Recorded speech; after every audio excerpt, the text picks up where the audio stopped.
Hello, എൻ്റെ പേര് സ്നേഹ. ഞാൻ വരുന്നത് ചോറ്റാനിക്കരയിൽ നിന്നാണ്. +2 കഴിഞ്ഞ് എക്സാം ഒക്കെ കഴിഞ്ഞ് നിൽക്കുമ്പോഴാണ് ജർമ്മൻ എന്ന് പറയുന്ന ഡ്രീം പെട്ടെന്ന് മനസ്സിട്ട് വന്നത്. ഇപ്പോൾ ജർമ്മൻ എന്ന് കേൾക്കുമ്പോൾ തന്നെ എല്ലാവർക്കും അവിടുത്തെ പുതിയ എക്സ്പീരിയൻസ്, കൾച്ചർ, ലാംഗ്വേജ് മെയിനായിട്ട്, പിന്നെ അവിടുത്തെ എഡ്യൂക്കേഷണൽ സിസ്റ്റം, അതിനെക്കുറിച്ചൊക്കെ അറിഞ്ഞപ്പോഴത്തേനും ജർമ്മൻ തന്നെ മതി എന്നുള്ളൊരു ഡ്രീം മനസ്സിട്ട് കടന്നു വന്നത്.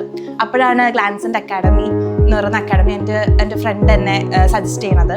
അങ്ങനെ വന്ന് ഇവിടെ വന്ന് എൻക്വയറി ചെയ്തു.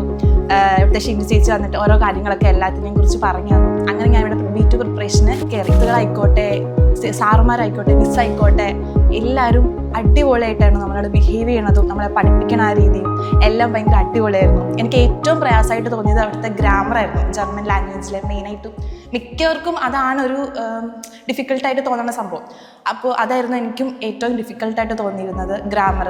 ഇവിടെ വന്ന് ഗ്രാമർ എല്ലാം അടിപൊളിയായിട്ട് എനിക്ക് ഇവിടുത്തെ സാറുമാർ, എനിക്ക് മിസ്സുമാരായാലും മാറി മാറി എനിക്ക് പറഞ്ഞു തന്ന് അത് സെറ്റാക്കി. ആൻഡ് ഹോപ്പ്ഫുള്ളി എനിക്കിനി 2 മൊഡ്യൂൾ ഇവിടുന്ന് കിട്ടി. ലെസൺ ഇവിടെ വന്ന് പ്രാക്ടീസ് ചെയ്ത് എനിക്ക് ഇവിടുന്ന് എഴുതി എനിക്ക് കിട്ടി. ഇനിയും 2 മൊഡ്യൂളും കൂടെ എഴുതാനുണ്ട്. അപ്പോൾ എനിക്ക് ജർമ്മനി പോകാൻ പറ്റുമെന്ന് ഞാൻ പ്രതീക്ഷിക്കണം. Thank you.